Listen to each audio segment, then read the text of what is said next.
I carry this heavy burden sometimes that I need to not fail with my son, that I do sometimes find myself having this need to be this perfect mom, but I do have times I do fail. And I've come to accept that that's going to be part of my journey. But now that I know about these childhood wounds when I have been treating clients, that I'm like, okay, now I know how to fix it. What did that little girl, the boy within, need to hear? And that's exactly what my child needs to hear. So when there is a breakdown, there is a way you can minimize the damage with your children. And I wanted to share with you a failure moment I had with parenting, and what I did to have seen over the years working with clients with childhood wounds, what the client needed to hear, or what their inner child needed to hear. So this is what happened. So it was a few days ago. We were trying to get ready for school. It was a beautiful morning. Everything went well. It was peaceful, calm. And moms, I know you know what I'm talking about when I say peaceful and calm is a miracle. Oftentimes morning routines can be rush, let's get out of the door, let's go, right? So this was a great morning. This was a successful morning in my book. So we're at 8:30. We have to get to school by 8:45, and it takes us about 7 minutes to get to school. So I'm like, yeah, we have all the time. We're good. I go and open the door, and as soon as I open the door, my son goes, wait, I need to get my book. I'm like, what book? He goes, oh, this important diary of mine. And I'm like, okay. And so he runs into his room to look for this book, and it's only 8:30. I'm like, we got a few minutes. But all of a sudden, he goes missing. And I'm like, where is he? And I go, where are you? Let's go. We're getting late. Let's get out of here. And I don't hear back. And I'm like, come on, let's go now. We're getting late. And I hear him start to get angry. And he's like, I can't find my book. I don't know where it is, blah, blah, blah. Like a meltdown was starting to happen. And I'm like, okay, I will look for it too. So I looked in the living room, couldn't find it. And I was like, you know what? Just leave it. Let's go now. And he starts crying. And I had already stepped into my ego. Already, it was my sympathetic that was active, that was rushing, that wanted to get out. My frontal cortex and the compassionate part of me was long gone. So he starts crying, and I go, okay, let's cry in the car. We have to leave now, or else we're late. We only have 5 minutes to get to school. Because that's all I could focus on. That was my parenting failure.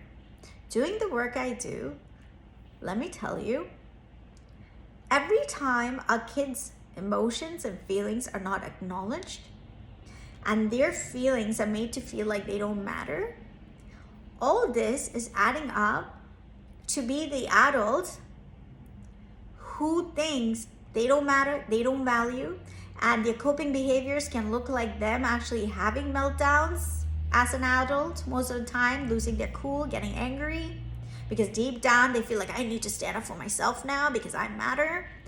Or it's an adult who's struggling with depression, unworthiness, and not thinking they matter at all, and going through life thinking somehow there is nothing they can contribute. They're small and everyone else is better than them. So these are the two ways it can go. And this is not something, as a mom, I want to impart in my son. And doing this work, I do have to say the burden is quite heavy. And when this happens, it takes me a while. So I drove to school, I dropped him off, and in my heart, something didn't feel right. The divine wisdom within me kept knocking, kept saying, you shouldn't have said that. And I came home, I did a quantum inner healing session of myself, started crying because I shouldn't have said that. In my head, I felt I should have known better. But the reality is I'm human, I make mistakes, and what I've learned in doing the work I do is what all of the little child, the inner child within all these adults needed wasn't a perfect parent, but a parent who acknowledged they did something wrong and they're sorry about it. The little kid needs to hear that. Many of us think kids don't need to hear it, but it's so important that they hear it. So I wrote an apology letter to him, and I got to apologize to my son and emphasize how I shouldn't have said that and how he mattered. And I'm going to share that letter with you. So if you are looking for ideas on how to talk to your children after you made a mistake, here are the ideas. You can take away some of the words from this letter, because let me tell you, some of these words are what's used in healing when it comes to quantum inner healing. Part of it, this is not the whole quantum inner healing, but part of it. And it's very, very, even though it doesn't make any sense sometimes, you're like, oh, that's so simple. But these simple words are what matters. So I wrote to him, I'm so sorry, buddy. Mama shouldn't have shut down your feelings. I should have said to you, let's cry in the car and let's go now.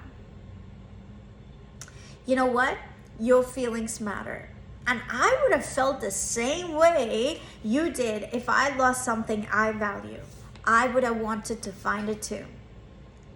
I should have not said to you, I should not have said that to you and should have helped you with it.